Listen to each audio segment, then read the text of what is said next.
Why claiming Mexican citizenship by descent is an absolute no-brainer if you qualify. If you have Mexican ancestry through your parents or even grandparents, or we even have a couple cases with great-grandparents, this can unlock a world of opportunities, from a powerful passport to unrestricted living in one of the most vibrant countries on the planet. In this video, we'll break it all down with all the latest facts as of 2025-26, focusing on eligibility, the step-by-step process, benefits, costs, timelines, and any hurdles you might face in getting that Mexican passport in your hands via citizenship by descent.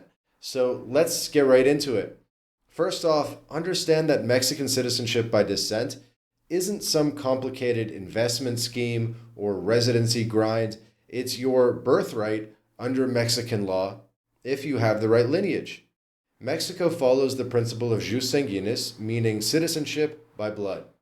According to the Mexican nationality law, anyone born anywhere in the world to at least one Mexican parent who was born in Mexico is automatically a Mexican national by birth. You don't, quote unquote, apply for it in the traditional sense. It's more like you're declaring it or registering it. This has been the case since the 1998 constitutional reforms in Mexico that explicitly allow dual nationality, meaning you don't have to renounce your current citizenship. In fact, Mexico encourages it, recognizing the value of transnational ties. Mexico benefits from a lot of remittance money coming in from the United States, and of course, lots of economic activity between the two countries, where if you're a citizen of both, you can capitalize best on these opportunities. Now, who exactly qualifies? If one or both of your parents were born in Mexico, you're in. It doesn't matter if they naturalized elsewhere or never claimed their Mexican status actively, you inherit it directly. For example, if your mother or father was born in Mexico City or Tijuana, you qualify even if you're 50 years old and you've never set foot in Mexico. No age limit exists. Minors and adults alike can register. As of 2025, the SRE, the Secretaría de Relaciones Exteriores, Mexico's Foreign Affairs Ministry, confirms this on their site. Children of Mexican-born parents are nationals by birth, period. So what about grandparents? This is where it gets a little bit layered, but it's still straightforward and a huge opportunity.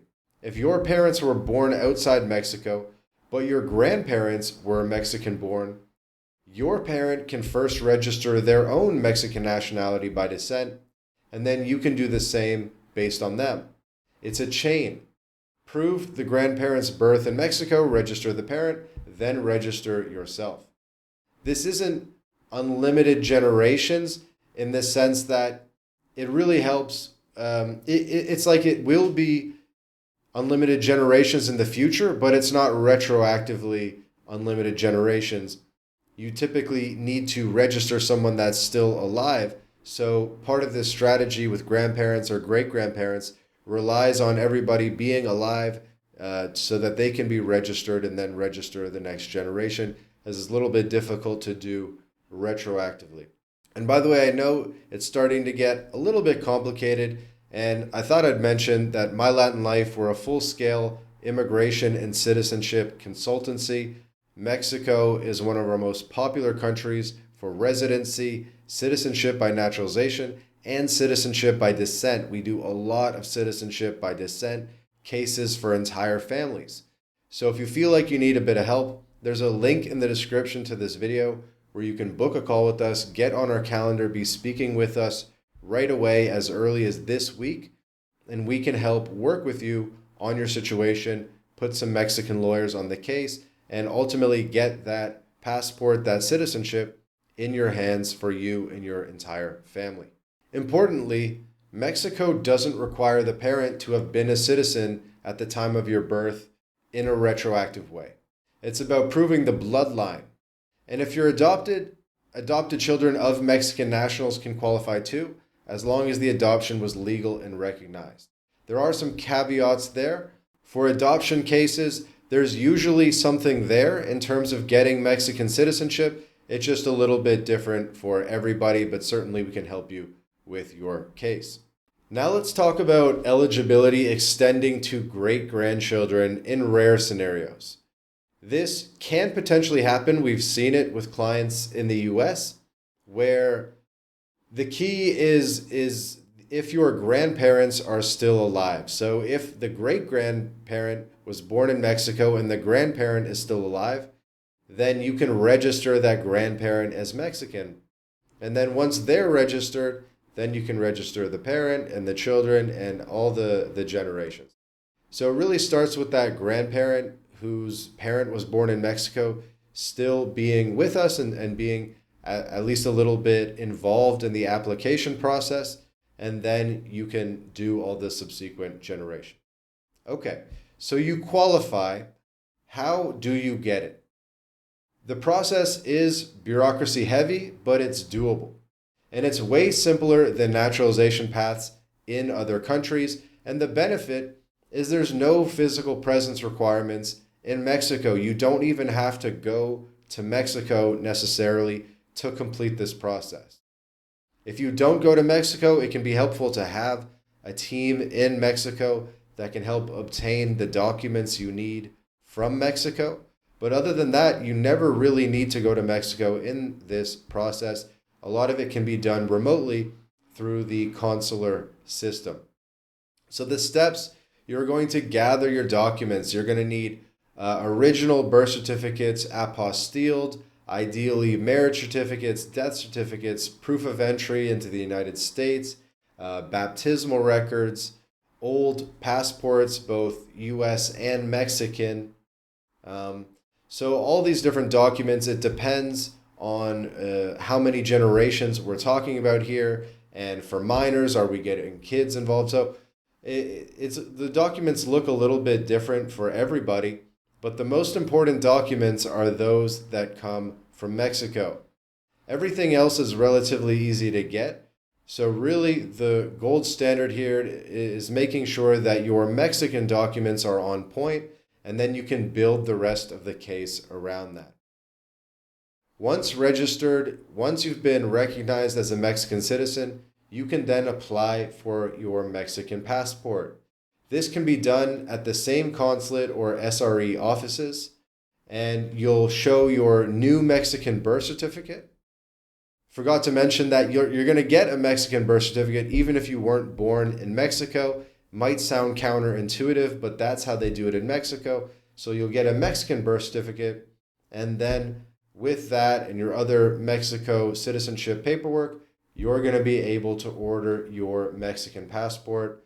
You'll also get a CURP during this process, which is like the unique registry code in Mexico, which is very useful for opening bank accounts, getting a driver's license, other things in Mexico. So you'll get a CURP in the process. I think we have another video on our channel that talks about the CURP in more detail. It's sort of like the Social Security equivalent in Mexico, unlocking banking, healthcare, and more.